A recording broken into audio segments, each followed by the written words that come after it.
भारत के उत्तराखंड राज्य के पहाड़ों में एक छोटा सा गांव बसा था, कोट गांव। दूर दूर तक फैले जंगल, टेढ़े मेढ़े रास्ते और एक वीरान हवेली, ये सब मिलकर उस जगह को रहस्यमय बनाते थे। गांव के लोग उस हवेली के पास नहीं जाते थे, खासकर रात के समय कहते थे, वहां कोई है जो अब भी लौटकर आता है। आकाश एक युवा पत्रकार था जिसे असामान्य कहानियों की तलाश थी। उसे कोट गांव की इस वीरान हवेली के बारे में जानकारी मिली। उसने ठान लिया कि वो खुद वहां जाएगा और सच का पता लगाएगा। उसकी दादी ने उसे चेताया, उस हवेली में मायरा का साया है, वो अब भी अपने पति की राह देखती है, 100 सालों से।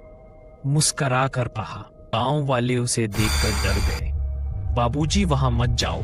कई लोग गए, कोई लौटकर नहीं आया, एक बूढ़े ने कहा। पर आकाश नहीं रुका।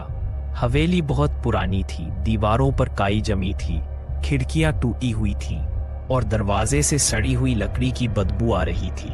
उसने अपने कैमरे, रिकॉर्डर और टॉर्च निकाले और अंदर चला गया। रात होते ही हवेली में अजीब सी आवाजें आने लगी। चूड़ियों की खनक, किसी के चलने की आहट, दीवारों पर छायाएं दिखने लगी। आकाश ने कैमरा ऑन किया पर उसकी स्क्रीन झिलमिलाने लगी। अचानक एक पुराना म्यूजिक बॉक्स अपने आप चलने लगा। अगले दिन गांव के एक बुजुर्ग से उसे मायरा की कहानी पता चली। साल 1921। मायरा कोट गांव के जमींदार की इकलौती बेटी थी, सुंदर, शिक्षित और बेहद प्रेम करने वाली। वो राजीव नाम के युवक से प्यार करती थी जो अंग्रेजों के खिलाफ लड़ रहा था। मायरा और राजीव ने चोरी छिपे शादी की, लेकिन अंग्रेजों को भनक लग गई। उन्होंने राजीव को पकड़ लिया और मार दिया।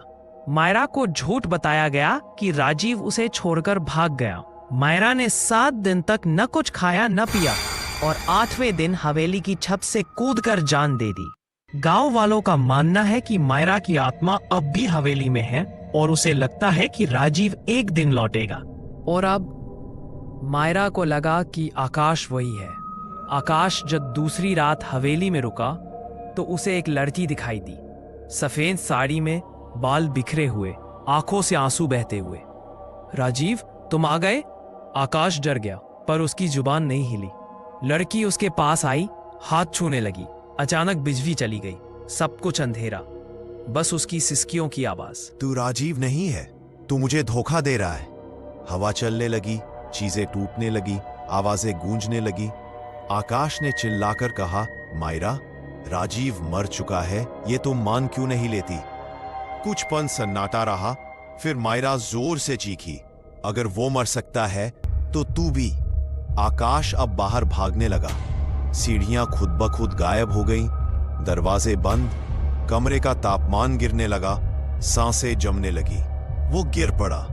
अचानक एक सफेद रोशनी चमकी, जैसे किसी ने मायरा को रोका हो, और एक आवाज आई कि मायरा, छोड़ दो उसे, वह मेरा पुनर्जन्म नहीं है। वो आवाज राजीव की आत्मा की थी। हवेली में अब दोनों आत्माएं दिख रही थी, एक शांत, एक बेचैन। मायरा की आंखों से आंसू बहे। राजीव, मैं तुम्हारा इंतजार करती रही, और मुस्कुरा दी। उसकी आत्मा धीरे धीरे गायब होने लगी। अगली सुबह जब गांव वाले आए, उन्होंने आकाश को बाहर बेहोश पड़ा पाया। वो ठीक था, लेकिन अब चुप था। वापस दिल्ली जाकर उसने वो वीडियो सार्वजनिक किया, पर हवेली की वो आत्माएं उसमें नहीं दिखी। कैमरे में सिर्फ एक आखिरी फ्रेम था।